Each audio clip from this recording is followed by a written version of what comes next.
أعوذ بالله من الشيطان الرجيم. بسم الله الرحمن الرحيم. فآتاهم الله ثواب الدنيا وحسن ثواب الآخرة والله يحب المحسنين.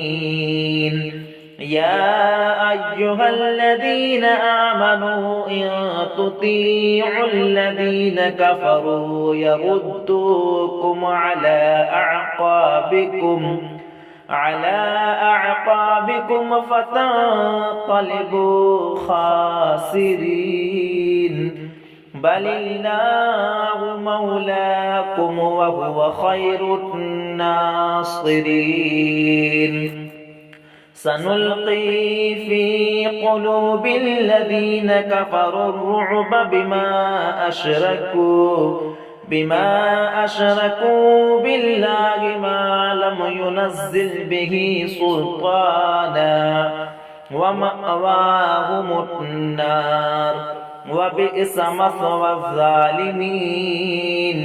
ولقد صدقكم الله وعده إذ تحصونهم بإذنه حتى إذا فشلتم وتنازعتم في الأمر وعصيتم من بعد ما أراكم ما تحبون.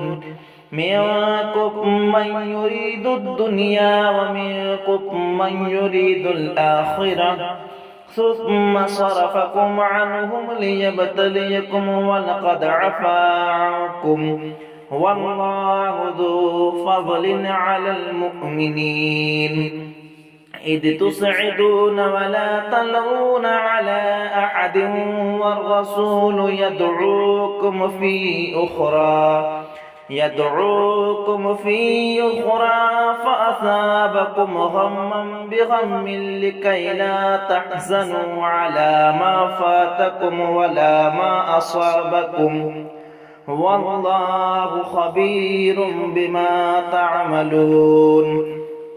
ثم أنزل عليكم من بعد الغم أمنة نعاسا يغشى طائفة منكم وطائفة قد أهمتهم أنفسهم يظنون بالله غير الحق ظن الجاهلية يقولون هل لنا من الأمر من شيء قل إن الأمر كله لله يخفون في أنفسهم ما لا يبدون لك يقولون لو كان لنا من الأمر شيء ما قتلنا هاهنا قل لو كنتم في بيوتكم لبرز الذين كتب عليكم القتل إلى مضاجعهم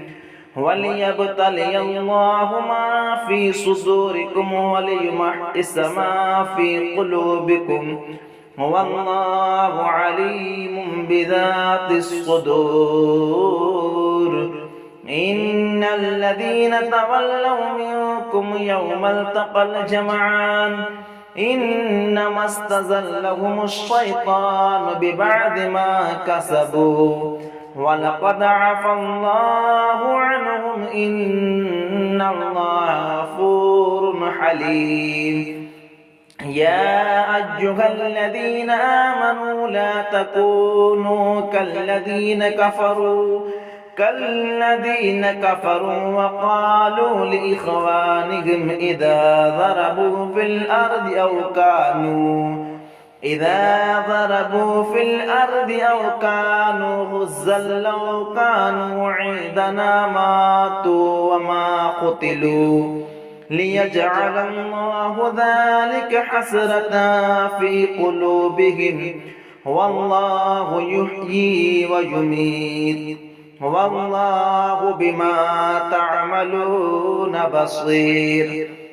ولئن قتلتم في سبيل الله أو متم لمغفرة من الله ورحمة خير مما يجمعون ولئن متم أو قتلتم لإلى الله تحشرون فبما رحمة من الله لنت لهم ولو كنت فظا غليظ القلب لانفضوا من حولك فاعف عنهم واستغفر لهم وشاورهم في الأمر فإذا عزمت فتوكل على الله إن الله يحب المتوكلين إن ينصركم الله فلا غالب لكم وإن يخذلكم فمن ذا الذي ينصركم من بعده وعلى الله فليتوكل المؤمنون